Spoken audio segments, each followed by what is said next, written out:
आताची जी परिस्थिती अशी आहे, आणीबाणीपेक्षाही गंभीर परिस्थिती आहे. अच्छा.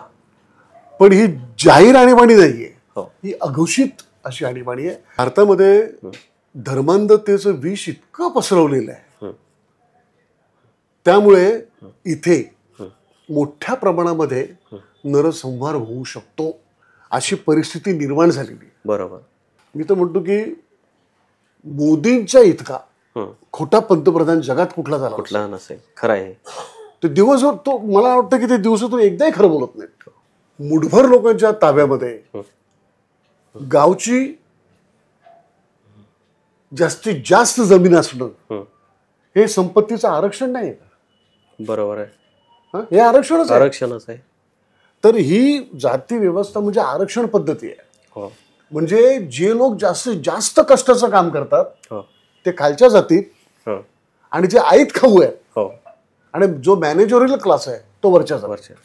ही आपल्या समाजाची व्यवस्था आहे.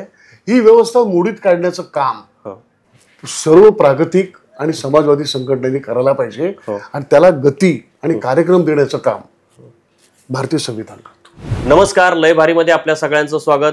लोकसभा निवडणुकांचा 5व्या टप्प्याचा प्रचार जोरदार शिगेला पोहोचलेला आहे. मुंबई आणि उत्तर महाराष्ट्रामध्ये हा महाराष्ट्रातला शेवटचा लोकसभा निवडणुकीचा टप्पा पार पडणार आहे. 20 तारखेला इलेक्शन होणार आहेत, आणि मराठी वर्ग असेल, इतर उत्तर भारतीय लोक असतील, मुस्लिम असतील, दलित असतील, हे जे सगळे समाज घटक आहेत यांनी मतदान कुणाला करायला पाहिजे, लोकांनी कसा विचार केला पाहिजे, या संदर्भात मी चर्चा करण्यासाठी श्यामदादा गायकवाड यांच्याकडे आलेलो आहे. श्यामदादा गायकवाड हे रिपब्लिकन पक्ष सेक्युलर याचे ते कार्याध्यक्ष आहेत. रिपब्लिकन दलित चळवळीमध्ये ते नेहमी ऍक्टिव्ह असतील. खैरलांची हत्याकांड असेल किंवा अशा ज्या ज्या काही दुर्घटना झालेल्या आहेत, रमाबाई माता नगर इथलं हत्याकांड असेल, तिथली उसळलेली दंगल असेल, जे पोलिसांनी गोळीबार केलेला होता, अशा न्यायालयीन लढाई त्यांनी लढलेले आहेत. आणि एक विचारवंत आहेत, ते बुद्धिवादी आहेत. श्यामदादा गायकवाड आणि अन्य बुद्धिवादी वर्ग आहेत, विचारवंत आहेत, त्याच्यामध्ये IAS अधिकारी आहेत, साहित्यिक आहेत. अशा सगळ्या मंडळींनी एकत्रित येऊन प्रागतिक रिपब्लिकन आघाडी ही अतिशय महत्त्वाची आघाडी उघडलेली आहे, सुरू केलेली आहे.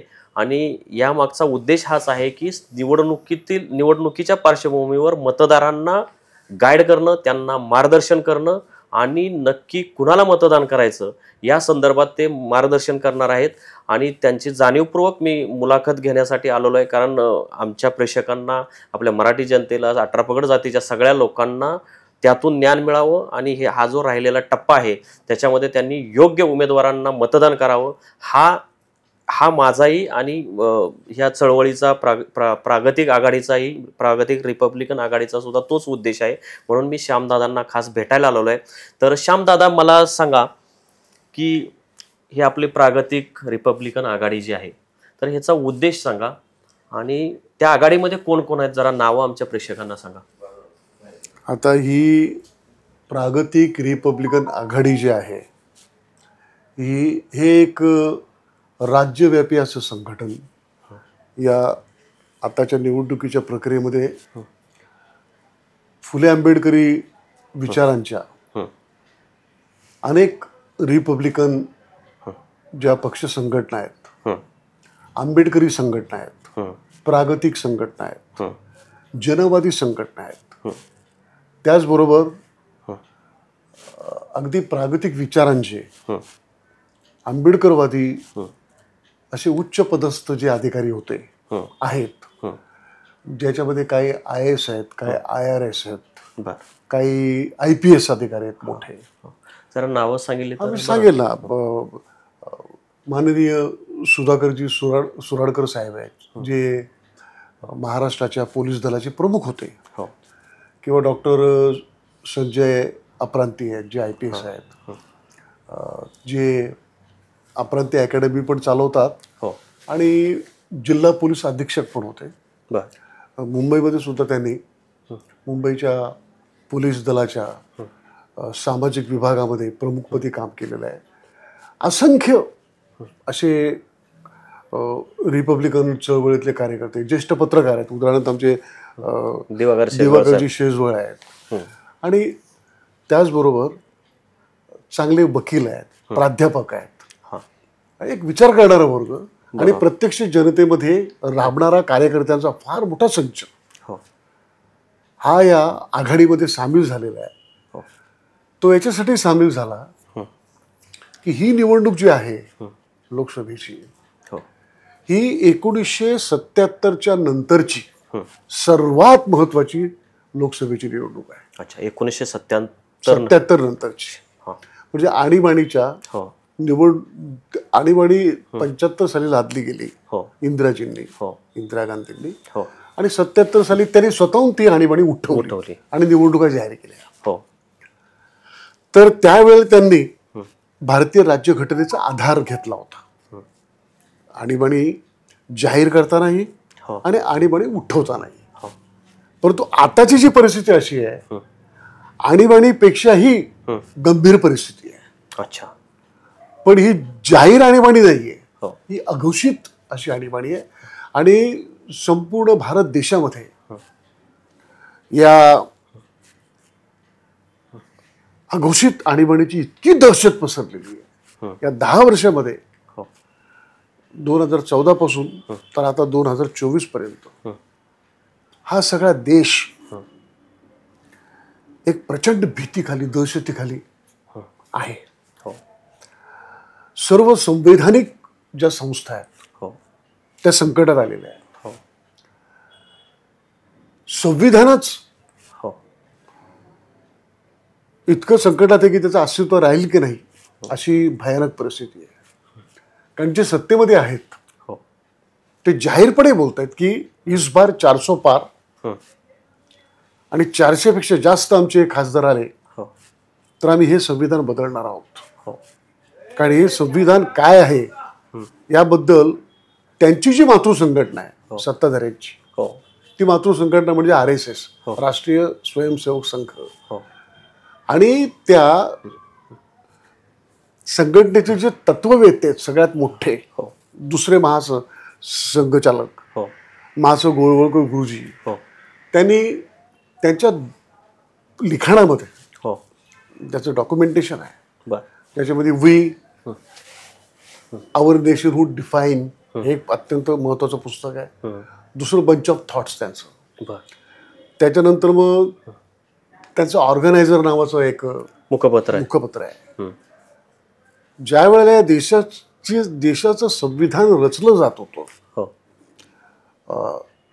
ज्याच्यामध्ये मसुदा समितीचे अध्यक्ष डॉक्टर बाबासाहेब आंबेडकर होते, घटना समिती होती जिच्यामध्ये भारतातले फार मोठे राजकीय नेते, स्वातंत्र्य चळवळीतले फार मोठे राजकीय नेते, बुद्धिवंत, विचारवंत, त्यांची जी घटना समिती होती, त्यावेळेला या RSSने या संविधानाचा फार धिक्कार केलेला आहे, निर्भत्सना केलेली. अच्छा, म्हणजे धिक्कार, निषेधच केलेला आहे. त्याला हे संविधान मान्य नाही म्हणून त्याने काही लपवलं नाही, जाहीर केलं त्याने. त्यांचं असं म्हणणं की हे संविधान भारतीय नाहीच आहे. अरे बापरे. आणि त्यामुळं हे संविधान याच्यामध्ये भारतीयत्व काहीच नाहीये, त्यामुळे हे संविधान आम्हाला मान्य नाहीये. त्याचप्रमाणे या देशाचा जो ध्वज आहे, तिरंगाचा ध्वज, अशोक चक्रांकित, ज्याच्यामध्ये केसरी, श्वेत आणि हिरवा असा रंग आहे, तो झेंडाही त्यांना मान्य नाही, ध्वज सुद्धा त्यांना मान्य नाही, आणि त्यांनी कधीच त्यांच्या रेशीम बागेतल्या मुख्यालयावरती कधी लावला नाही. बरोबर.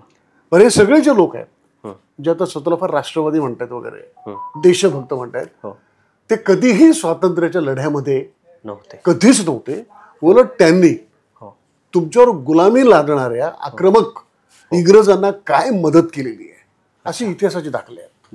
म्हणजे फॉर एक्झाम्पल तुम्ही बघा ना, 42 साली चले जाव आंदोलन जेव्हा झालं, त्यावेळेला राष्ट्रीय स्वयंसेवक संघानं सरळ सरळ भूमिका घेतली की या आंदोलनात उतरू नका. उलट राष्ट्रीय स्वयंसेवक संघाच्या लोकांनी ब्रिटिश फौजेमध्ये सामील व्हा. अच्छा. तर अशी बरीच उदाहरणं देता येतील. मुद्दा कसा आहे की 1925 साली स्थापन झालेलं हे जे संघटन आहे RSS, त्याने जवळजवळ 99 वर्षामध्ये धर्मांधतेनं हा सगळा देश, या देशातल्या विविध संस्था या पोखरून काढलेल्या, वाळवीसारख्या, आणि आता ते सत्तेवर आले. बरोबर. 2014 पासून तर 2024 पर्यंत जर आपण देशाची परिस्थिती बघितली, ही सर्वात महत्वाची निवडणूक काय आहे?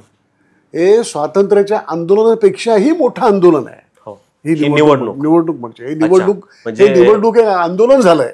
बरोबर. ही निवडणूक म्हणजे भारतीय जनता पक्षाच्या विरोधात कुठल्या राजकीय पक्षाची निवडणूक नाहीये.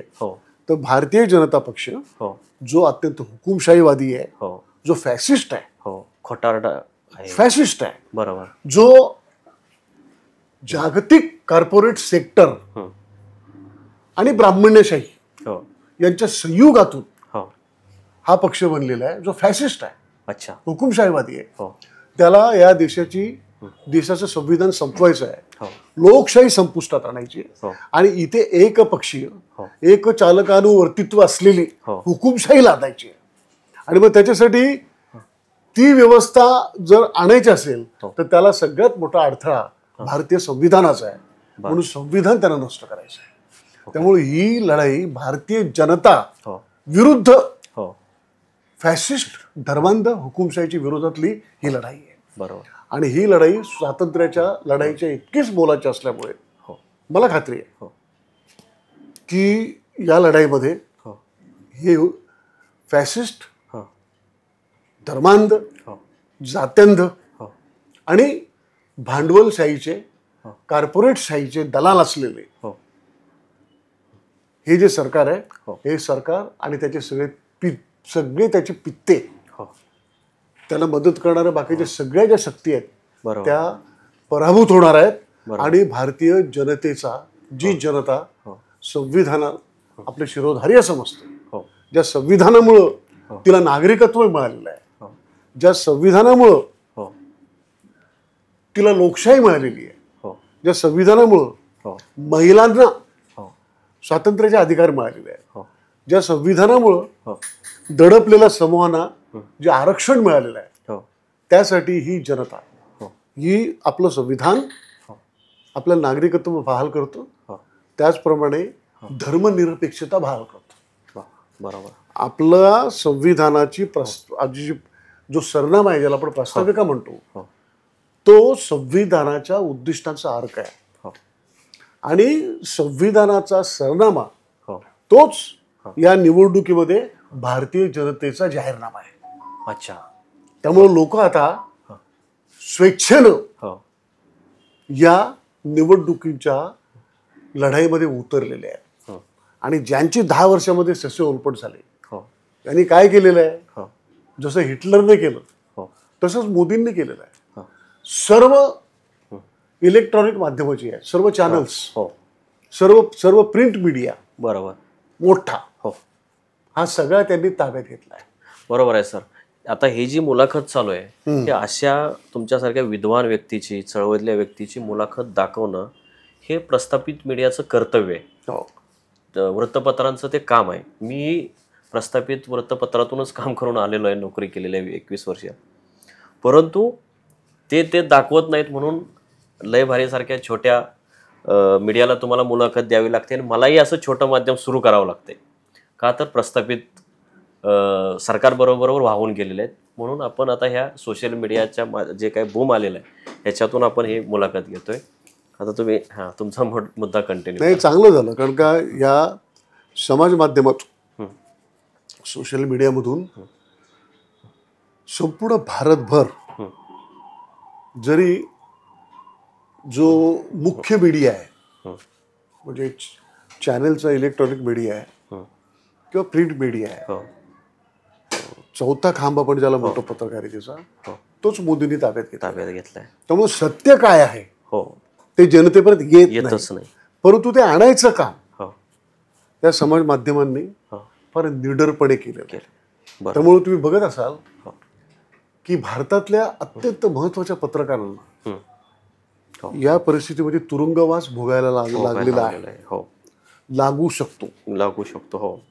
आता जर आपल्याला आपला देश वाचवायचा असेल, संविधान वाचवायचं असेल आणि लोकशाही वाचवायची असेल, तर हे धर्माधर्मामध्ये आग लावणारे जे लोक आहेत, जे विद्वेष म्हणजे थोडक्यात नफरतीचं विष सगळ्या देशामध्ये पसरवणारे हे जे लोक आहेत, त्यांना सत्तेतून हटवलं पाहिजे, हे जनतेला कळायला लागलं.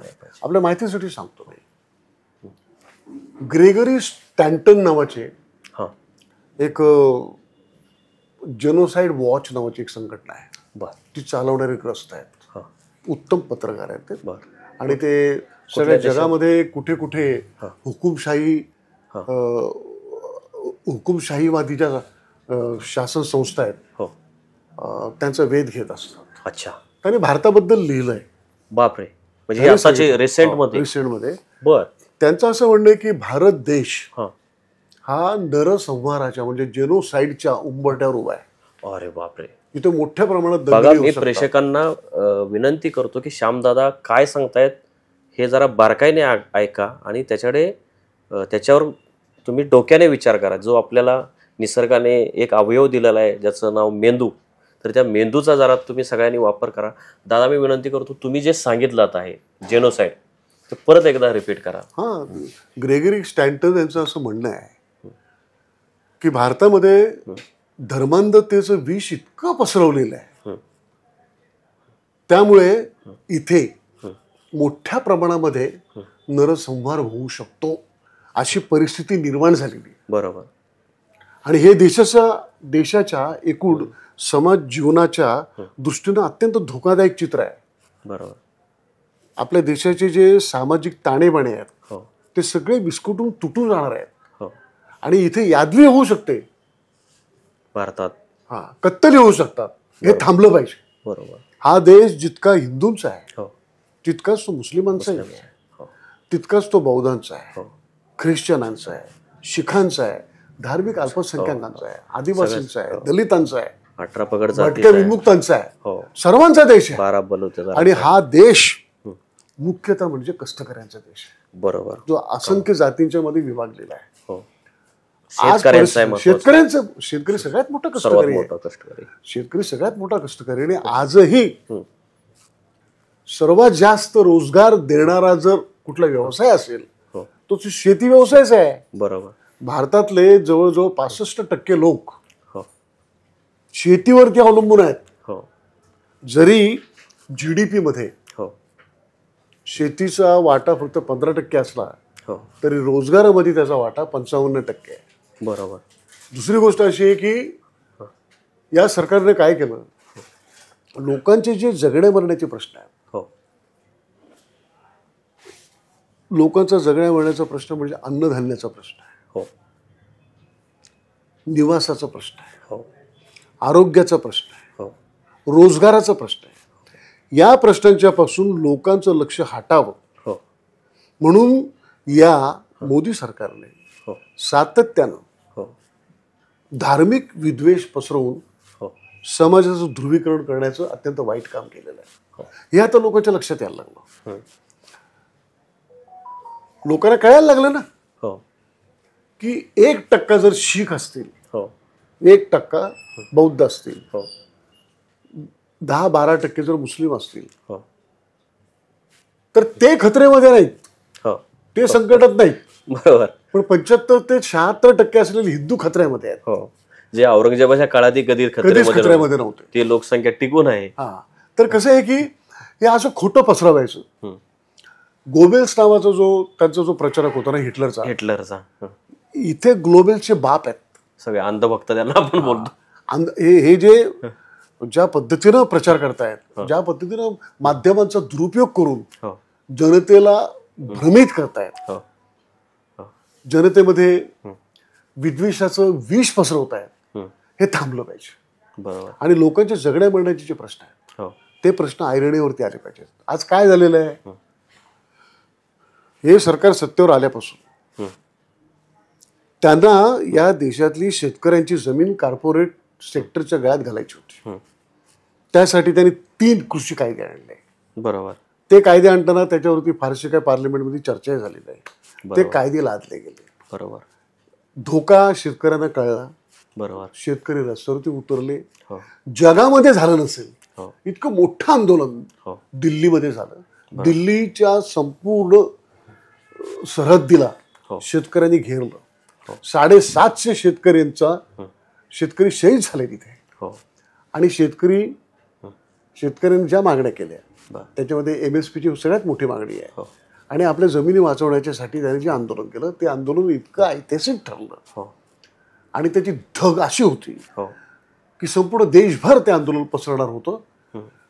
पण मोदी सरकारला त्या आंदोलकांच्या समोर माघार घ्यावी लागली, नतमस्तक व्हावं लागलं.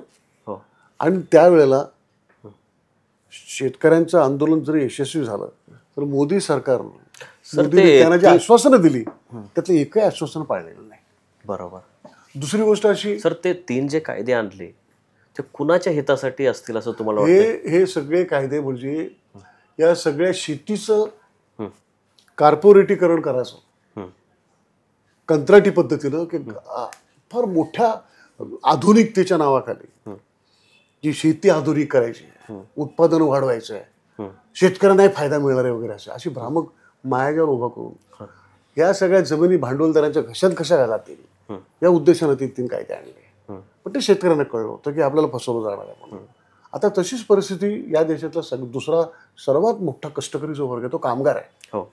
तो जाती धर्मात विभागलेला आहे. तो अनेक संघटित कामगार हा फक्त 4% आहे. बापरे. आणि असंघटित कामगार 96%. बरोबर. तो संघटितच नाही. आणि तो म्हणजे त्याला अन्याय होतोय माहित आहे पण ते एकत्र कसं यायचं. आपल्या भारतामध्ये फेरीवाले जे स्वयंरोजगारीत आहेत तेच 2 कोटी आहेत. बापरे. म्हणजे एवढी लोकसंख्या एखाद्या युरोपियन देशाची नसते. बरोबर. पण हे सगळे कष्ट करणारे लोक आहेत.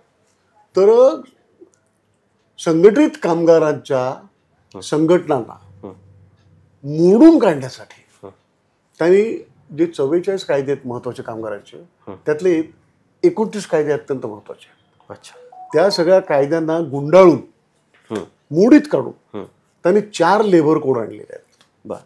हे 4 लेबर कोड जे नवीन जे कामगार कायदे आणलेले आहेत, कामगार संहिता आणलेल्या आहेत, त्या लादल्या गेल्या तर सगळा कामगार गुलाम होणार आहे. परमनंट कामगार राहणारच नाही. आणि कंत्राटीकरण त्यांनी पहिल्यांदाच मोठ्या प्रमाणात आणलेलं आहे. कंत्राटीकरण त्यांनी पहिल्यांदा काय केलं की जे म्हणजे सार्वजनिक जे उद्योग आहेत, जी उत्पादनाची जी साधन आहे सगळ्यात मोठी देशाची मालकीची, त्या कारखान्यांचं मोठ्या प्रमाणात त्यांनी खाजगीकरण केलं. विकले ते कारखाने. विमानतळं विकली, विमान सेवा विकल्या, त्याचं खाजगीकरण केलं. रेल्वे तिचं खाजगीकरण केलं. पूर्वी असं म्हणायचे आपण जायचो रेल्वेमधून तशी पाटी लागलेली असायची की ये गाडी भारतीय जनता की संपत्ती आहे. आता ती पाटी दिसत नाही. आता तिथं ती रेल्वे भारतीय रेल्वे व्हायच्या ऐवजी अदानी रेल्वे झालेली आहे. म्हणजे रेल्वे विकली. त्याचबरोबर बंदरं विकली, नेव्हिगेशन विकलं. त्याच्यानंतर तुम्ही पाहिलं असेल की सगळ्या धातूच्या खाणी ज्या आहेत आपल्या देशामध्ये, म्हणजे युरेनियम पासून तर कोळशापर्यंत, आणि अत्यंत मौलिक धातूच्या ज्या खाणी आहेत, या खाणी त्याचं खाजगीकरण केलं गेलं. आणि त्यातल्या बऱ्याचशा खाणी ज्या आहेत या जंगलामध्ये आहेत. बरोबर. पर्वतांमध्ये आहेत, डोंगरावर. जे मणिपूरचे पेटले ना शस्त्रास्त्र जे बनवण्याचे कारखाने ऑर्डिनन्स फॅक्टरीचे सुद्धा आता एखाद्या ऑर्डिनन्स फॅक्टरी जर असेल तर तिचे 10 तुकडे करायचे, त्यांचं खाजगीकरण करायचं. आणि त्या ऑर्डिनन्स फॅक्टरीच्या ज्या शेकडो एकर जमिनी आहेत त्या बिल्डर लोकांच्या खिशात घालायच्या. हे केलं त्यांनी नद्या विकलेल्या आहेत. काय विकलेत? नदी. त्यांनी जंगलं विकलीत. आता नद्या कशासाठी तर त्यातले काय नैसर्गिक संपदा असेल, सगळी संपदा, पाणी सुद्धा. आता बंदरं विकलीत ना त्यांनी. बंदरांची मोठ्या प्रमाणात बंदरांचं खाजगीकरण त्याने करून टाकलं. आता हे हसदेवचं जे जंगल आहे बस्तरमधलं, तिथे हजारो वर्षापासून तिथे जे आदिवासी राहत आहेत, त्या जंगलाच्या खाली, जमिनीच्या खाली तिथं खनिज आहे. ते भांडवलदारांच्या घशात घालायचं म्हणून आदिवासींच्यावरती फार मोठ्या प्रमाणात जुलूम केला जातोय, त्यांना विस्थापित केलं जात आहे. आता हे सगळं जे चाललेलं आहे हे जनतेला कळायला लागलं. तुम्ही 5 किलो धान्य देऊन जनतेला गुलाम नाही करू शकत. बरोबर. आणि जेव्हा तुम्ही म्हणते की आम्ही खूप विकास केला, आम्ही खूप प्रगती केली, मग तुम्हाला 80 कोटी जनतेला 5 किलो धान्य का द्यावं लागतं? बरोबर. त्याचा अर्थ विकास झालेला नाही. बरोबर. तसाच प्रश्न सर शेतकऱ्यांचाही. ते वर्षाला 6,000 रुपये देतात. शेतकरी म्हणतात तुम्हाला म्हणजे तुमची भीकच नको आहे आम्हाला. बरोबर. मला माझ्याकडे तो व्हिडिओ आहे. शेतकरी बोलले उलट आम्हीच तुम्हाला पैसे देतो, फक्त आम्हाला हमी भाव द्या. शेतकऱ्यांना हमी भाव दिला पाहिजे. विनाकारण टॅक्स वाढवून ठेवलाय शेतकरी. सगळ्या शेतकऱ्यांच्या आत्महत्येला कारणीभूत हेच लोक आहेत ज्यांनी पेस्टिसाइड जे आहेत, कीटकनाशकांच्या किमती वाढवल्या, खतांच्या किमती किती वाढवलेल्या आहेत, किती पट. बरोबर. तुम्ही 6,000 कसले देताय? बरोबर.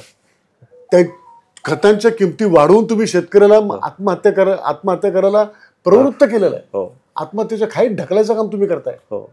बियाण्यांचे भाव किती वाढलेले आहेत, बरोबर, मजुरी किती वाढलेली आहे, धान्याच्या उत्पादनाचा खर्च किती आहे, आणि त्याला तुम्ही मिनिमम सपोर्टिव्ह प्राइस देता का? जे त्याचं तुम्ही आश्वासन दिलं होतं त्याला तुम्ही हरताळ फासलेला आहे. तुम्ही शेतकऱ्यांशी बोलायला तयार नाहीत. हा देश जो आहे हा शेतकऱ्यांचा देश आहे. बरोबर. आणि सगळ्यात मोठा जो कष्टकरी वर्ग आहे त्याच्याकडेच तुमचं दुर्लक्ष आहे. त्याला तुम्ही हिशोबात धरत नाही. त्याच्या दुःखांची तुम्हाला पर्वा नाहीये.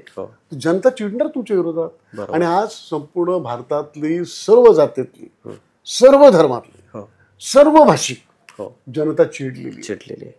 आणि हे सरकार बदलण्याचं तिने ठरवलेलं आहे.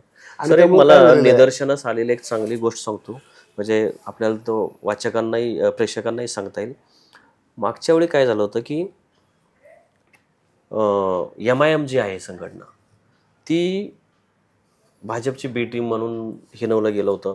मुस्लिम वर्ग तिकडं म्हणजे मतदार तिकडं फुटला गेला होता. आंबेडकरांबद्दलही तसं बोललो होतो. त्यांना एक मोठा म्हणजे प्रकाश आंबेडकरांबद्दल बोलतोय, माफ करा. तर तिकडे मोठा मतदार गेला होता. आणि म्हणजे त्यांची भूमिका चांगली वाईट हे तुम्ही नंतर सांगाल, पण त्यांना भरपूर मतं मिळाल्यामुळे अनेक सीटा महाराष्ट्रातल्या तर खूप गेल्या होत्या. तसंच MIM मुळेही झालं होतं. यावेळी असं दिसतंय की हा जो दलित मतदार आहे किंवा मुस्लिम मतदार आहे किंवा 18 पगड जातीचे सगळे ते शहाणे झालेत. ते त्यांना माहीत आहे की आपण महाविकास आघाडीलाच मतदान केलं पाहिजे.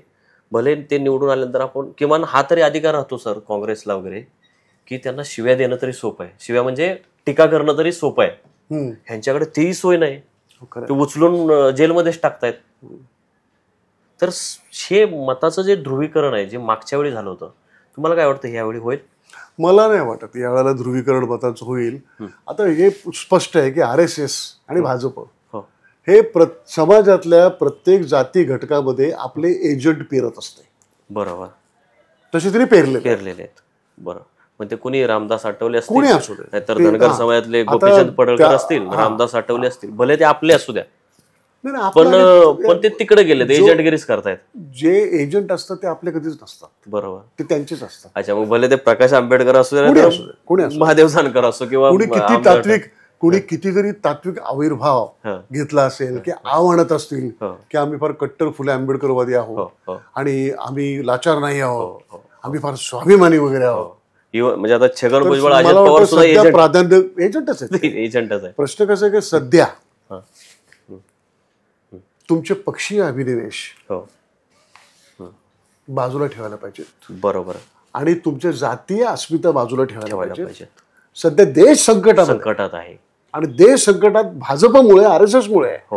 तेव्हा सर्वात जास्त प्राधान्यक्रम असं आहे की ज्यांची संविधानावर निष्ठा आहे, ज्यांना वाटतं संविधान टिकलं पाहिजे, वाचलं पाहिजे, या देशातली लोकशाही टिकली पाहिजे, संविधान टिकेल तर लोकशाही टिकेल.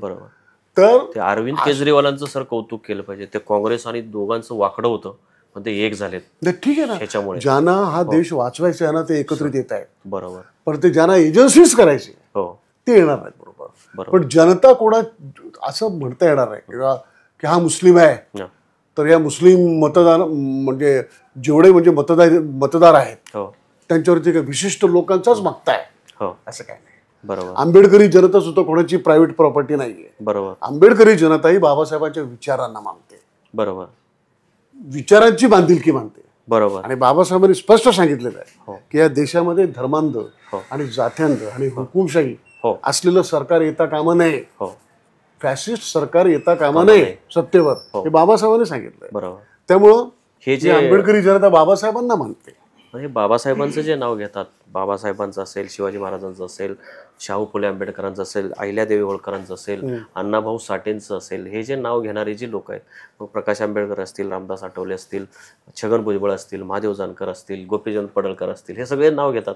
तर हे खरे यांचे विचारांचे पाईक आहेत असं वाटतंय तुम्हाला? हे बघा, जो फॅसिस्ट भाजप आणि RSS बरोबर जातो तो आंबेडकरवादी फुलेवादी असू शकत नाही.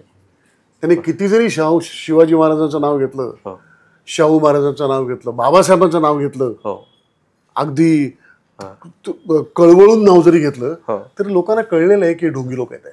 बरोबर. तुम्ही जर आंबेडकरवादी असता तर तुम्ही RSS बरोबर गेलाच नसता. तुम्ही आंबेडकरवादाचा नुसता गजर करताय, परंतु तुम्ही खऱ्या अर्थानं जी भजनं गाताय ती मोदीची गाताय. बरोबर. लोकांना काय लागलेलं आहे. आता इकडचं काय ना, आमच्या वर्षाताई गायकवाड उभे आहेत, तिच्या विरोधामध्ये त्यांच्या विरोधामध्ये ते उज्ज्वल निकम उभे आहेत. हा उज्ज्वल निकम हा अत्यंत जात्यंध आणि दलित द्वेष्ट माणूस आहे. अच्छा, दलित द्वेष्ट आहेत. त्यांनी रमाबाई आंबेडकर नगरच्या हत्याकांडामध्ये दलितांच्या विरोधात भूमिका घेऊन मनोहर कदम जो हत्यार आहे त्याने हत्याकांड घडवलं त्याचं वकीलपत्र घेतलं होतं.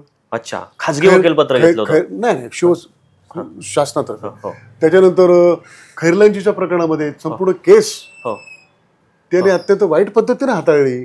अच्छा सर. किंवा मोहसिन शेखचं जो प्रकरण होतं पुण्याचं, की जो एक इंजिनियर मुलगा होता मुस्लिम, ज्याला काही कारण नसताना काही जात्यंत धर्मांध ब्राह्मण्यवादी शक्तींनी, अतिरेकी शक्तींनी त्या मुस्लिम मुलांना नाहक मारलं. तो केवळ मुस्लिम होता म्हणून. अरे अरे, त्याचा काही दोष नाही. तर त्या मारेकऱ्यांच्या विरोधात सरकारने यांना अपॉइंट केलं होतं, उज्ज्वल निकमला. उज्ज्वल निकमने ती केस अर्धवट सोडून दिली. कारण त्याच्या लक्षात आलं की तो जो बळी आहे, विक्टिम, तो मुस्लिम आहे आणि मारणारे जे आहेत ते ब्राह्मण्यवादी. बरोबर. त्यांना मी कशाला जेलला पोचू म्हणून त्यांनी ते वकीलपत्र अर्धवट सोडलं. बरोबर. या गोष्टी सगळ्यांना माहिती आहे उज्ज्वल निकम काय आहे. बरोबर. पण उज्ज्वल निकमची तरफदारी करणार आहे, त्याच्या बाजूने पत्रक काढणार आहे, हे आंबेडकरवादी कसे असू शकतात. बरोबर. आणि दुसरी गोष्ट कशी आहे, उज्ज्वल निकमना पद्मश्री दिलं गेलंय. त्याच्यावर मला काही कॉमेंट्स करायचे नाही. या देशामध्ये भारतरत्नाची सुद्धा खिरापत वाटलेली आहे. इलेक्शनच्या तोंडावर लालकृष्ण अडवाणी भारतरत्न आहेत. उद्या मोदी सुद्धा भारतरत्न होईल. ते श्रामाच्या मंदिरात पुतळा बसवतील असं एक जणांनी मला काल बोलले. मला काही उद्या श्राम मंदिरात जनतेला कळलेलं आहे धर्माची ठिकाणी आहे. प्रत्येकाने आपापल्या धर्माबद्दल निश्चितपणे अभिमान बाळगावा, परंतु धर्मही अत्यंत खाजगी व्हावा. आपला पण धर्म पाळावा आणि दुसऱ्याला त्याचा धर्म पाळण्याचा अधिकार आहे जो संविधानाने दिला तो आपण मान्य केला पाहिजे. पण धर्माचं राजकारण नका ना करू. जेव्हा धर्माचे राजकारण ज्या ज्या देशात होतं त्या त्या देशाचं वाटवं लागलेलं असतं. आपल्या शेजारचं आहे ना, भारताला पाकिस्तान करायचं का, भारताला म्यानमार करायचं का, भारताला श्रीलंका करायचं का, काय करायचं भारताला? भारत हा भारत राहायला पाहिजे. बांगलादेश आपल्या पुढे आहे दरडोई उत्पन्नामध्ये, बांगलादेश पुढे आहे, नेपाळ पुढे आहे, श्रीलंका पुढे आहे. म्हणजे आणि आपण सांगतोय की पहिल्या 5 मध्ये अर्थव्यवस्था, हा फार खोटा. तो श्रीमंत झाली प्रगती, बाकीच्यानी काय करायचं? चीन आणि आपण ही तुलना व्हायला पाहिजे. चीन आपल्यापेक्षा 5 पट जास्त सक्षम आहे आर्थिकदृष्ट्या. आपण काय सक्षम आहोत? प्रश्न असा आहे की तुम्ही जर तुमची उत्पन्नाची सर्व साधनं उत्पादन निर्माण करणारी जी शक्ती आहे ती म्हणजे इथला सगळा श्रम करू शकणारी जी जनता आहे तिला रोजगारच नाहीये, कामधंदाच नाहीये. मग अशा अवस्थेमध्ये तुमचं उत्पादन वाढेल कसं, तुमचं जीडीपी वाढणार कसं? तर हे मोदी जे बोलतायत ना ते भ्रम पसरवतायत आणि सतत खोटं बोलतायत की भारत आता फार महासत्ता वगैरे झालेला आहे, अमुक आहे तमुक आहे ढमुक आहे. एक फोन चालू आहे, एक फोन करा, कट करा, पॉज करा. हॅलो हॅलो, नाही असू दे, थांबा. तुम्ही थांबा, थांबा, तुम्ही ऑफिसला थांबा, मी येतोय. बरं, तर कसं आहे आता चालू करता. हो, आता अशा निर्णायक टप्प्यावरती आपण आलो की हे जे लोक सत्तेवर बसले आणि ज्यांना धार्मिक असंतोष पसरवायचा आहे, समूहामध्ये आगी लावायच्या आहेत. एकच मिनिट सर, ते जरा आवाज कमी करायला केला ना. आणि जनतेच्या अत्यंत महत्वाच्या जगण्या मरण्याच्या प्रश्नांवरून जनतेचं लक्ष विचलित करण्यासाठी त्यांना त्याच्यात भ्रम निर्माण करायचा हे लोक जे प्रयत्न करत आहेत त्यांचे सगळे डावपेच आता जनतेला कळायला लागले. जनता एकत्रित झालेली आहे. जनतेची इच्छा नाही आहे की जाती धर्माच्या आधारावरती दंगली करायची. बरोबर. जनतेचा प्रश्न असा की हा देश वाचला पाहिजे, आम्हाला रोजगार मिळाला पाहिजे, आमच्या धान्याला उत्पादन खर्चाच्या तुलनेत जरा बऱ्यापैकी खात्रीशीर भाव मिळाला पाहिजे. बरोबर. आम्हाला 12 तासाची ड्युटी नको, 8 तासाची पाहिजे. आम्हाला व्यवस्थितपणे जुनी पेन्शन मिळाली पाहिजे. आमच्या मुलांना शिक्षण चांगलं मिळालं पाहिजे. आमच्या मुलांना आरोग्य सेवा चांगल्या मिळायला पाहिजेत. ह्या जनतेच्या अपेक्षा आहेत. तुम्हाला सांगतो मी, या लोकांनी शिक्षणाचं वाटोळं करून टाकलेलं आहे. महाराष्ट्रामध्ये, नुसतं महाराष्ट्रात बोलतो, भारतातली गोष्ट सोडा सर, हे शिक्षणाचा मुद्दा सांगतो. मला आठवतंय की ज्यावेळी काँग्रेसचं सरकार होतं तर त्यावेळी थोडी जरी फी वाढली तरी हेच एबीव्हीपी वाले प्रचंड मोठं आंदोलन करायचे. मला आठवतंय भालचंद्र मुनगेकर कुलगुरू असताना त्यांना घेराव टाकला होता आणि जोपर्यंत विद्यार्थ्यांचं शंका निरसन होत नाही तोपर्यंत मी या घेराव, म्हणजे तुम्ही मला घेराव टाका, काही हरकत नाही, त्यांनी मान्यही केला होता. म्हणजे लोकशाही मानणारे कुलगुरू होते. आज असे आंदोलनच होत नाही. सगळ्या फी गगनाला भिडलेत. सगळ्या म्हणजे शालेय शिक्षण असू द्या, त्याच्यानंतर उच्च शिक्षण असू द्या, सगळ्या फी भयानक झालेल्या आहेत. त्यांची न्यू एज्युकेशन पॉलिसी 2000 जी आहे ना, ती म्हणजे शिक्षण व्यवस्थेमध्ये मनुवादी व्यवस्था, म्हणजे चातुर्वर्ण्य दृष्टीत जे स्तरीकरण आहे ते त्यांना आणायचं आहे आणि त्यांनी लागू केलेलं आहे. दुसरी महत्वाची गोष्ट अशी, कष्ट करणारा जो वर्ग आहे, गरीब वर्ग आहे, दलित आहे, आदिवासी, ओबीसी आहे, धार्मिक अल्पसंख्याक, गरीब जे लोक आहेत, ते म्युनिसिपालिटीच्या शाळेमध्ये शिक्षण घेतात. महानगरपालिकेच्या, नगरपालिकेच्या, जिल्हा परिषदेच्या शाळेत. महाराष्ट्रामध्ये अशा 67,000 शाळा आहेत. या सर्व शाळा भांडवलदारांच्या घशात घालण्यासाठी त्यांनी मागच्या वर्षी दत्तक योजना आणलेली आहे. म्हणजे या शाळा दत्तक योजनेच्या नावाखाली भांडवलदारांच्या घशात घालायच्या. त्याचं मुख्य कारण काय, म्हणजे या वर्गाला, गरीब वर्गाला शिक्षणापासून वंचित करायचं, परिघाच्या बाहेर फेकून द्यायचं. बरोबर. तो अडाणीच राहायला पाहिजे आणि तो स्वस्त कामगार म्हणून, श्रमिक म्हणून आम्हाला उपलब्ध राहायला पाहिजे. एक मुद्दा. आणि त्याच्यात महत्वाचं काय की या सगळ्या शाळा ज्या आहेत, ग्रामीण भागातल्या असू देत की शहरी भागातल्या असू देत, त्या शाळा ज्या जागांच्या उभ्या आहेत त्या जागा लाखो करोड रुपयाच्या आहेत. आणि ह्या जागा त्यांना भांडवलदारांच्या घशात घालायची. बरोबर. आणि त्या प्रकारची प्रक्रिया त्यांनी सुरू केली. आता लोकांच्या मनामध्ये असंतोष धुमसतोय, राग आहे लोकांच्या मनात. खरंय. लोकांना त्यांनी टाचा घासायला लावलेला आहे. बरोबर. तुम्ही बघत असाल मोठ्या प्रमाणात कंत्राटीकरण सुरू झालंय. ऑर्डिनन्स फॅक्टरीमध्ये झालं काय, तुम्हाला सांगतो, त्यांनी आर्मीमध्ये कंत्राटीकरण सुरू केलं. आता पोलीस खात्याचंही कंत्राटीकरण होणार आहे.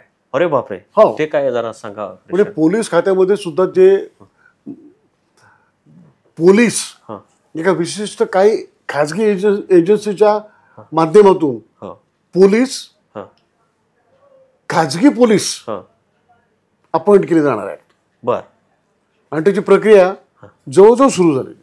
बर. आणि ते पोलीस काय करणार, म्हणजे फक्त सुरक्षा बघणार का ते गुन्हे दाखल करणं, कलम लावणं ते सुद्धा देतील ना त्यांना. उद्या त्यांनी न्यायालयाचं खाजगीकरण केलं तरी आपल्याला काय खाजगी काही गरज नाहीये, कारण त्यांनी खाजगीकरण करायचं ठरवलेलंच आहे. तसे न्यायाधीश 100 वर्ष कामगार वर्गानं संघर्ष करून जे मिळवलं, 100 वर्ष शेतकऱ्यांनी, दलितांनी, आदिवासींनी जे जे काय मिळवलेलं आहे आणि ज्याला संविधानानं आधार दिलेला आहे, त्याच्या पाठीमागे फार मोठा संघर्ष उभा आहे कष्टकरी जनतेचा. ते सगळे मिळालेले अधिकार यांना संपुष्टात आणायचे आणि मुठभर लोकांची सत्ता या देशावरती राबवायचे आणि बाकीच्या लोकांना गुलाम म्हणून ठेवायचे. म्हणून त्यांना सगळ्यात मोठा अडथळा संविधान आहे. ते संविधान त्यांना काढायचे. आणि ते म्हणून ते म्हणतात ना, आता त्यांच्यामधल्या काही ज्या नट्या आहेत, ज्या पक्षामध्ये गेलेल्या आहेत, त्या म्हणतात की आम्हाला स्वातंत्र्यच 2014 पासून मिळालं, अशी परिस्थिती आहे. तर कसं आहे की कंगना राणावत, ते प्रचंड हे जे फॅसिस्ट लोक असतात ना, हे प्रसिद्धी माध्यमांचा प्रचंड दुरुपयोग करतात लोकांच्या मध्ये संभ्रम निर्माण करण्यासाठी, आणि ते हे करत असतात. मी तर म्हणतो की मोदींच्या इतका खोटा पंतप्रधान जगात कुठला झाला नसेल. खरं आहे. ते दिवसभर तो, मला वाटतं की ते दिवसातून एकदाही खरं बोलत नाहीत, खोटं बोलत असतात. त्यांचं ते शेतकऱ्यांचं मी भाषण ऐकत होतो, ते पिंपळगावला त्यांची सभा झाली. तिथं मी 3 दिवस होतो. शेतकऱ्यांमध्ये प्रचंड आक्रोश आहे. त्यांनी ते जे निर्यात बंदी हटवली ती किती फसवी आहे ते शेतकऱ्यांनी आम्हाला सांगितलं. ते जे कंटेनर परदेशात पाठवायचे आहेत ते त्या पोर्टमध्ये पडून आहेत, ते जात नाही, कारण ते निर्यात शुल्क वगैरे बरेचसे प्रॉब्लेम झालेले आहेत. तर असा सगळा ढोंगीपणा आहे. आणि ते तिथं जाऊन जबरदस्तीने त्यांनी ते सभा घेतलेली आहे. शेतकरी तिथं होऊनच दिली नसते. फक्त सगळे पोलिसांनी, सगळे चळवळीतले नेते उचलले, जेलमध्ये टाकले. जेलमध्ये म्हणजे जबरदस्तीनं पोलीस ठाण्यामध्ये थांबवून ठेवले. आणि मग ती सभा झालेली आहे. आणि तिथं ते शेतकऱ्यांची टोपी घालून तिथेच सांगतायत की आम्ही किती निर्यात केली, प्याज, अंगूर, म्हणजे किती थापाडे असू शकतात. मला आश्चर्य वाटलं, कारण मी 3 दिवस तिथं होतो आणि त्याच्या नेमक्या विपरीत कसं बोलतायत. तर तुम्ही म्हणताय ते बरोबर आहे. त्यांचा खोटेपणा. त्याच्यानंतर त्यांनी जी काय आश्वासनं लोकांना दिली, एकही आश्वासन पूर्ण केलं का त्यांनी काय? आणि ते फार खोटं बोलतात. प्रश्न कसा आहे, ते प्रियंका गांधी बोलल्या ना, ते बरोबर आहे. काय बोलले होते? ते असं बोलले की काँग्रेसने काहीच केलं नाही ना, मागच्या सरकारने जर काहीच केलं नाही, मग तुम्ही विकता काय? बरोबर आहे. काय केलंच नाही, मग विकता काय तुम्ही? सगळा देश विकायला घेतलेले आहेत. आणि तरी पण म्हणतात की आम्ही खरेखुरे राष्ट्रभक्त आहोत आणि देशासाठी करतो आहोत.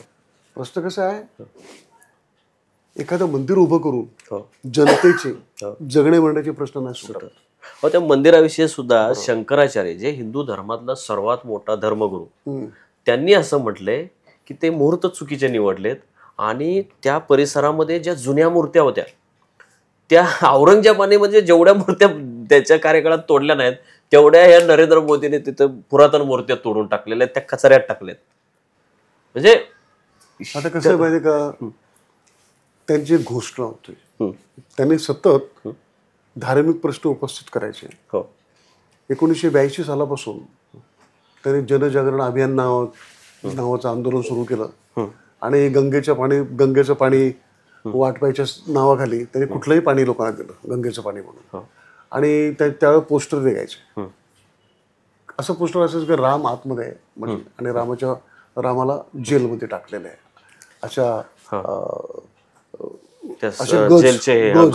गजाच्या पल्ल्याड राम आहे. आणि वरती लिहायचे की रामाच्या मुक्तीसाठी पाहिजे. लोकांच्या सगळ्या धार्मिक भावनांना एक्सप्लॉइट करून, त्यांची पिळवणूक करून, त्यांच्या धार्मिक श्रद्धांची पिळवणूक केलेली आहे लोकांनी. आणि नंतर समाजामध्ये त्याने बाबरी मस्जिद जी उद्ध्वस्त केली, 6 डिसेंबरलाच केलेली आहे, जो दिवस बाबासाहेब आंबेडकरांचा महापरिनिर्वाण दिवस आहे. चुकीचा दिवस निवडला आणि त्यांनी. तुम्ही ती बाबरी मस्जिद उद्ध्वस्त केली ना, नंतर काय काय प्रकार झाले, न्यायालय सुद्धा कशा पद्धतीनं न्यायालयाने निवाडा दिला सगळ्यांना माहिती आहे. त्याच्या डीप मध्ये जायचं नाही आपल्याला. संशोधन करणारच आहेत उद्या. सगळे हिशोब व्यवस्थितपणे मागितले जाते आणि मांडले पण जाते. बरोबर. पण मुद्दा असं की त्यांची घोषणा होती की मंदिर वही बनाएंगे. बरोबर. मंदिर वही बनाएंगे. मग जिथं बाबरी मस्जिदचा ढाचा तुम्ही तोडला, भुईसपाट केली, तुम्ही तिथं मंदिर बांधलं का? नाही बांधलं ना. तिथून 3 किलोमीटरवर बांधलेलं आहे. मग मंदिर वही बनावगे हे तुम्ही सिद्ध आग कशाला लावायचे मग? तुम्हाला बांधायच्या अगोदरही बांधू शकलं. सर्वोच्च न्यायालयाच्या निकालाची काय गरज आहे तुम्हाला? तमाम हिंदू समाजाला तुम्ही फसवलंय. यांना धर्माशी काय देणं घेणं नाही. आणि हे लोकांच्या ज्या ज्या काही जी श्रद्धास्थान आहेत, आता गंगा नदीबद्दल भारतीयांच्या मनामध्ये प्रचंड श्रद्धा आहे. बरोबर. अरे पण याने गंगा नदीची विटंबना केली ना. कोविड काळामध्ये त्या गंगा नदीच्या पात्रामध्ये प्रेत वाहत होती. 150, 200 प्रेताशी तरंगत होती. मग तो गंगा नदीचा अपमान झाला नाही. आणि ते म्हणतात त्या मी गंगा शुद्धीकरणाचे फार मोठा प्रकल्प त्यांनी राबवला. गंगा शुद्ध झाली. आणि गंगेमध्ये जरी मोदींनी 1000 वेळा डुबक्या मारल्या तर देशाला फसवण्याची त्यांनी जी का पापं केलेली आहे ती धुवून घेणार नाही. बरोबर. तर काय होणार आहे? सगळ्यात मोठा अधिकार स्वातंत्र्य चळवळीने आपल्याला दिला. तो स्वातंत्र्याचा जो अधिकार आहे, नागरिकत्वाचा अधिकार आपल्याला राज्यघटनेने दिलेला आहे, तो अबाधित ठेवण्यासाठी आत्ताची निवडणूक सर्वात जास्त महत्वाची आहे. आणि जनतेला नेमकेपणाने कळले. सर, आता 4 टप्पे झाले निवडणुकीमध्ये. आपली प्रागतिक रिपब्लिकन आघाडी या पहिल्या टप्प्यापासून काम करते वेगवेगळ्या भागामध्ये. विदर्भ असेल, पश्चिम महाराष्ट्र असेल, पश्चिम महाराष्ट्रातला आणि इतर जो टप्पा आहे तो आता मुंबई. तर आपल्या आघाडीनं कसं कसं काम केलं, काय काय लोकांना समजून सांगितलं? म्हणजे आता तुम्ही तर सांगितलं सगळे हे, तर तिथल्या निदर्शनास आलेल्या गोष्टी काय आहेत की म्हणजे किती सीटा येतील, किती सीटा जातील, हे जे आकडेवारी आहे किंवा तिथली तळागाळातली जी वस्तुस्थिती आहे ती जर आमच्या प्रेक्षकांना सांगितली तुम्ही तर बरोबर. कसं आहे, दलित समाज, आंबेडकरी समाज स्वतःच्या बळावर लोकसभेच्या जागा निवडून आणू शकतो अशी परिस्थिती नाही. बाबासाहेबांनी 36 साली सांगितलं होतं, 42 साली त्यांनी पुन्हा रिपीट केलं की आपल्याला समविचारी शक्तींच्या सोबत, पक्षांच्या सोबत आपल्याला आघाडी करावी लागेल. आणि अशी आपण आघाडी केली तरच आपण आपल्या काही जागा निवडून आणू शकतो आणि आपण सत्तेत सुद्धा शिरू शकतो. पण कसं आहे की आम्ही पाहिलं की भाजपा जे सत्तेवरती आलं त्याला 37 ते 38% जागा भेटल्या होत्या. बरोबर. तेवढं टक्केच मतदान झालं. बरोबर आहे. आणि त्याच्या विरोधातलं जे मतदान आहे, विरोधातली मतं ही 62% आहेत. बरोबर. अगदी. मग आम्ही असा विचार केला की 62% मतं जे आहेत असताना सुद्धा विरोधातली हे 38% वाले निवडून आले, सत्तेवर गेले. त्याचं मुख्य कारण की या 62% मतांचं विभाजन झालेलं होतं विविध पक्षांच्या मध्ये. मग आम्ही असा पुढाकार घेतला. भारतातल्या बऱ्याच लोकांनी पुढाकार घेतला ज्यांना देशातली लोकशाही वाचवायची.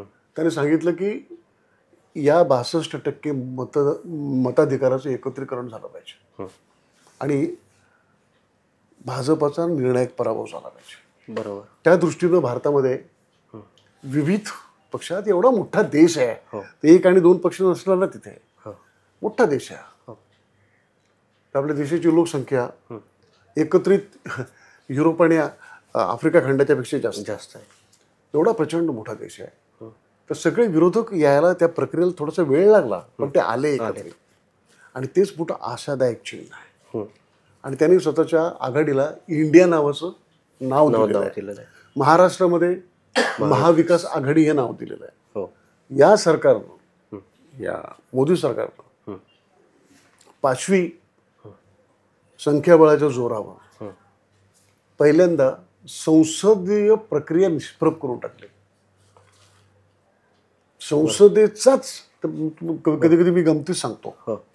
कसं आहे, मोदींचं एक वैशिष्ट्य आहे, ते गांधीजींच्या पुतळ्यासमोर जाऊन लोटांगण घालतात. बरोबर. तसंच लोटांगण ते नथुरामच्या पुतळ्यासमोर घालतात. नथुराम गोडसेच्या. ते आपल्याला आठवण असली पाहिजे. गांधीजींच्यावर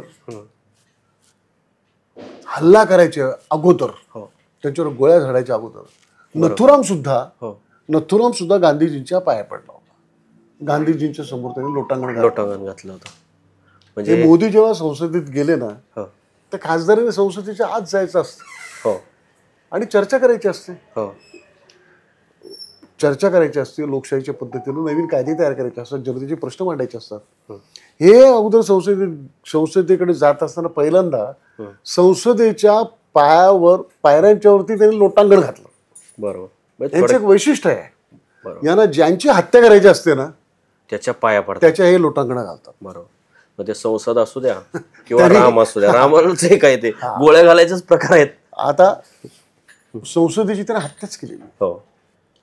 142 143 खासदारांना बाहेर ठेवून तुम्ही अत्यंत महत्वाचे असे कायदे, अशी बिलं चर्चा न करता तुम्ही पारित केलेली आहे. बरोबर. म्हणजे तुम्हाला देश हुकुमशाहीकडेच आणायचा आहे, हे तुम्ही स्पष्ट केलेलं आहे. बरं, तुमचे सगळेच महत्वाचे लोक, बरोबर, मग त्याच्यामध्ये ते बघा, ते ज्योती मिर्धा किंवा त्यांचा तो अनंत हेगडे किंवा त्यांचा अजून एक लाली सिंग नावाचा एक खासदार आहे.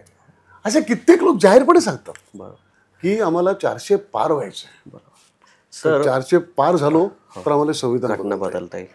सर आता घटनेचा उल्लेख झाला म्हणून आपण हे संविधान असेल, डॉक्टर बाबासाहेब आंबेडकरांचं कर्तृत्व असेल, आमचा जो प्रेक्षक वर्ग आहे किंवा एकूणच जो समाज घटक आहे, 18 पगड जातीचे सगळे लोक आहेत, मग याच्यामध्ये जो दलित वर्ग जो आहे ना तो शहाणा झालेला आहे.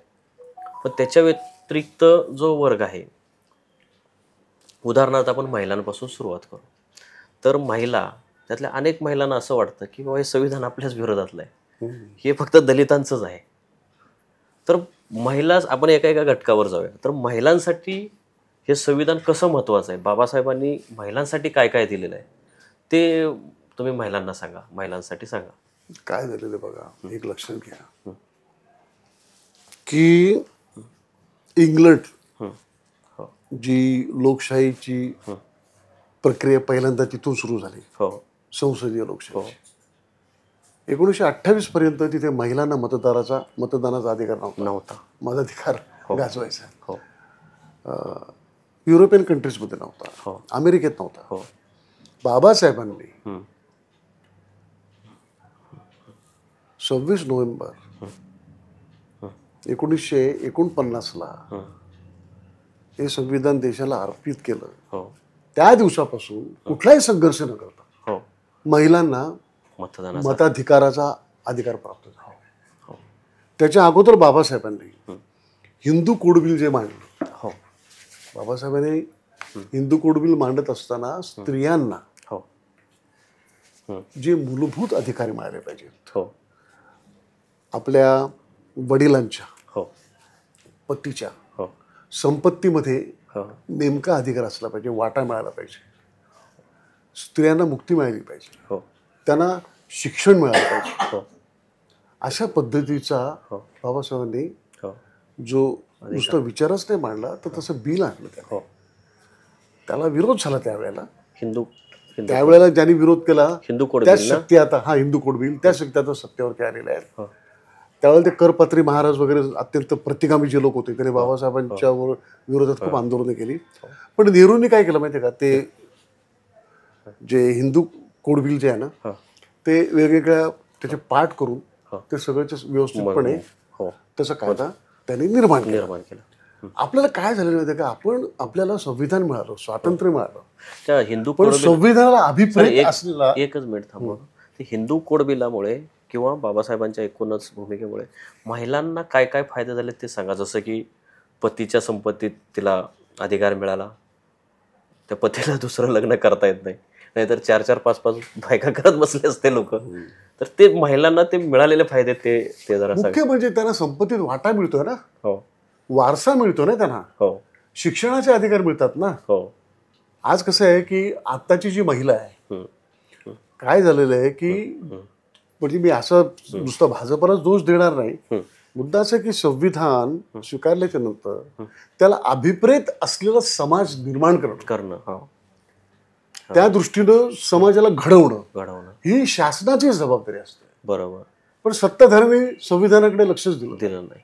बरं. आज काय झालेलं आहे की एकेकाळी कम्युनिस्ट सुद्धा RSS सारखीच संविधानाच्या वरती खूप टीका करायची, पण आता त्यांना संविधानाचं महत्व कळलंय आणि आता ते बाबासाहेबांचं संविधान डोक्यावरती घेत आहे. कारण बाबासाहेबांनी जे काय सांगितलं ना ते 40-50 वर्षानंतर बाकीच्या लोकांना कळत असतं. बरोबर. तर आताच्या महिलांना कळणार आहे. हो, बरोबर. कारण बदल एकदम काय होत नाही. कसं आहे, राजकीय बदल आहे ना, तर तुम्हाला जबरदस्तीने कायद्यानं वगैरे करायचा जरी प्रयत्न केला तरी सामाजिक बदल जो असतो ना तो त्याच्या गतीनं होत असतो. बरं का, कारण त्याला फार मोठा प्रतिरोध होत असतो. तर हे सगळं होणार आहे. संविधानाला अभिप्रेत असलेला समाज हा निर्माण होणारच. लोकांना तर कळलं ना स्वातंत्र्य म्हणजे काय, बंधुत्व म्हणजे काय, नाही का, सामाजिक न्याय म्हणजे काय, हे लोकांना तर कळायला लागलेलं. शेतकरी काय उगाच उठलाय का? खरं. सर, मनोज जरांगे पाटील ते फारच चांगलं बोलले. त्यांना ज्यावेळी विचारलं गेलं की ते संविधान बदलायचा प्रयत्न सुरू आहेत, ते बोलले म्हणजे कोणाच्या बापाने कोणी ते बदलू शकत नाही, म्हणजे जनता पेटून उठेल. परंतु जो ओपन कॅटेगरीतला बराचसा समाज जो आहे त्यांना केवळ फक्त आरक्षण नाही म्हणून ते या संविधानावर टीका करतात किंवा बाबासाहेब आंबेडकर त्यांना चुकीचे वाटतात. तर ह्या ओपन कॅटेगरीतल्या लोकांचं शंका निरसन तुम्ही कसं कराल? बघा, जाती व्यवस्था ही आरक्षण पद्धतीच आहे. हो, आलं का लक्षामध्ये? 4% संपूर्ण भारतातल्या लोकसंख्येच्या पैकी असलेल्या 4% ब्राह्मणांच्याकडे मोक्याच्या जागा 50% पेक्षा जास्त आहे. बरोबर. हे आरक्षण नाही का? हो, आरक्षण नाही. बरोबर. दुसरी गोष्ट अशी, तुम्हाला एक उदाहरण सांगतो. बरोबर. तुम्ही एखाद्या दलिताकडे एक लॅव्हिशिंग कार बघू शकता, आली त्याने विकत घेतलेली. तो मर्सिडीज पण घेऊ शकतो,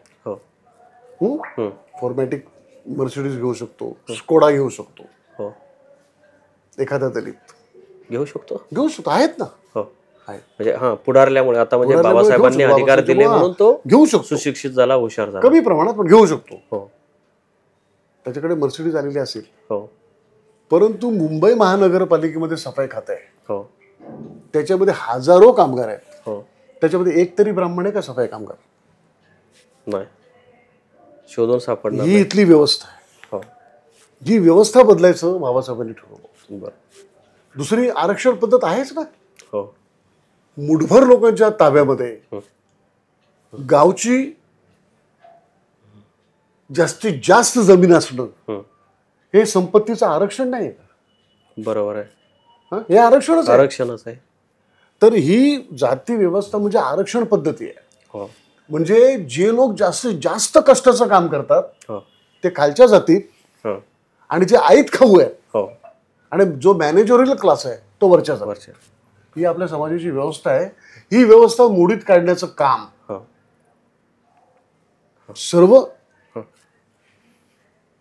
सर्व प्रागतिक आणि समाजवादी संघटनांनी करायला पाहिजे, आणि त्याला गती आणि कार्यक्रम देण्याचं काम भारतीय संविधान करतो. बरोबर. बरं का, अजूनही स्त्रियांना समानतेनं वागणूक मिळायची आपल्या समाज व्यवस्थेत पद्धतच नाही. अजूनही मोठ्या प्रमाणात स्त्रियांच्यावरती अन्याय आणि अत्याचार होतोय, त्यांना दुय्यम लेखलं जातं. ही परिस्थिती. बरोबर. इथं काय काय घडत नाही आपल्या देशाला. हे सगळं बदलायचं असेल ना तर काय आहे की या सगळ्या समूहाला सतत अंधश्रद्धेत ठेवणं, धर्म जो आहे धर्माच्या नशेत आणि कैफात ठेवणं, यासाठी अनेक यंत्रणा जाग्या आहेत. प्रश्न कसं की तुम्हाला आठवत असेल मागे की अचानक आपल्या देशातले म्हणजे सगळे गणपतीच्या मूर्त्या दूध पित होत्या. हो, आपोआप पसरली होती ती. आणि शंकर सुद्धा सहकुटुंब दूध पित होतो. बरं का. तर हे घडवलेलं होतं. हो, हे टेस्ट करायचं होतं. काय परिणाम. त्याच्या पाठीमागे निश्चितपणे RSS सारख्या प्रतिगामी संघटना होत्या. तर त्याला टेस्ट करायचं होतं की असं काय आपण कुठली पुडी सोडली की लोक वेडे होतात. तसंच वेडेपणाचं काम ते करतायत. बरोबर. आणि ते स्वतः नामानिराळे लावून लोकांना त्यांच्यामध्ये झुंजी लावून देत आहेत. बरोबर. आणि हे काम आता त्यांना कर्तव्य कठीण होणार आहे का भारतीय समाज आता जागा झाला आहे. त्याला कळायला लागलेलं आहे की या देशात लोकशाही असल्याशिवाय, समाजवाद असल्याशिवाय, समता असल्याशिवाय, सामाजिक न्याय असल्याशिवाय, शांतता असल्याशिवाय, धार्मिक सहचारा असल्याशिवाय, सर्व जाती धर्मीयांची एकता असल्याशिवाय आपला देश प्रगती नाही करू शकत. बरोबर. हे त्यांना कळलेलं आहे. बरोबर. आणि हे जर झालं नाही, RSSला आणि BJPला आपल्या देशाचा पाकिस्तान करायचा आहे. आम्ही बौद्ध आहोत, परंतु म्यानमारमध्ये जी शासन व्यवस्था आहे ती आम्हाला मान्य नाही आहे. बरोबर. ती सुद्धा एक धर्मांध शासन व्यवस्था आहे. बरोबर. श्रीलंकेमध्ये सुद्धा तीच व्यवस्था आहे. आम्हाला आमचा देश तसा करायचा नाही. आम्हाला आमचा देश हा सेक्युलरच राहिला पाहिजे. फुले, शाहू आणि आंबेडकरांचा, गांधीजींचा आणि नेहरूंचा ठेवायचा आहे. हा देश कधीच शिवाजी महाराजांचा सुद्धा. शाहू महाराजांना घेतलं तर त्याच्यामध्ये शिवाजी महाराज आलेच असतात. मुद्दा कसं की हा देश कधीच हेडगेवारांचा आणि गोळवळकरांचा आम्हाला होऊन द्यायचा नाही. बरोबर. हे आम्ही सगळ्यांनी म्हणून ठरवलेलं आहे. आणि पाकिस्तानचा जिनाचा पाकिस्तान हो द्यायचा नाही. की बरोबर ना सर. जिनाने जी संविधानाचा सरनामा तो भारतीय जनतेचा जाहीरनामा आहे. तो जाहीरनामा घेऊन आम्ही पुढे जाणार आहोत. आणि आम्ही जी प्रागतिक रिपब्लिकन आघाडी जी केलेली आहे तोच त्या सरनामा, त्याचा कृती कार्यक्रम लोकांच्यात कसा घेऊन जायचा या उद्देशानं बनवलेली आहे. आणि पुन्हा एक राजकीय, सामाजिक शस्त्र म्हणून एक आंबेडकरवादी, फुले आंबेडकरवादी संघटन रिपब्लिकन पक्षाच्या नावानं आम्ही उभं करणार आहोत, ज्याच्यामध्ये सर्वच जण असतील. एका जातीचे घटक नसतील. या देशात असलेले भटक्या विमुक्तांचे प्रश्न आहेत, धार्मिक अल्पसंख्याकांचे प्रश्न आहेत, आदिवासींचे प्रश्न आहेत, गरिबांचे प्रश्न आहेत, कामगारांचे प्रश्न आहेत, 12 बलुतेदारांचे प्रश्न आहेत, ओबीसीचेच प्रश्न आहेत. या सगळ्यांना बरोबर घेऊन आणि हा देश त्यांच्या मालकीचा आहे. बरोबर. या देशावरची सर्वांची मालकी असली पाहिजे. आणि प्रत्येकाला आपल्या गरजेनुसार मिळालं पाहिजे, गरजेनुसार आणि त्याच्या कष्टानुसार त्याला बिदाकी मिळाली पाहिजे. हे देशाला मध्ययुगामध्ये घेऊन चाललेले आहेत. हे कामगार कायदे नष्ट करायला निघाले, हे शेतकऱ्यांचे कायदे नष्ट करायला निघाले. तसं नाही चालणार. हे संविधान नष्ट करायला निघालेले आहेत. म्हणून सर्व जनता मिळून त्यांचा पराभव करणार आहे या निवडणुकीत. आणि तसं चित्र स्पष्ट होत चाललेलं आहे. धन्यवाद साहेब. आपण फार मोलाची माहिती महाराष्ट्रातल्या प्रेक्षकांना दिली. सध्याचं जे भाजप सरकार आहे ते कसं घातक आहे, संविधान विरोधी सरकार आहे, कष्टकऱ्यांच्या विरोधातलं आहे, दीनदुबळ्यांच्या विरोधातलं हे सरकार आहे. आणि पुढे जाऊन ह्या जर शक्ती सरकारमध्ये राहिल्या तर आपल्या देशाचं, राष्ट्राचं फार मोठं नुकसान होणार आहे. ते कसं नुकसान होणार आहे हे तुम्ही अगदी सविस्तरपणे आमच्या प्रेक्षकांना सांगितलं. त्याबद्दल आपले धन्यवाद. परतही भेटत राहूया. अशाच आणखी महत्त्वाच्या घडामोडींसाठी लयभारीच्या YouTube आणि Facebook पेजला लाईक, शेअर आणि सबस्क्राईब करा.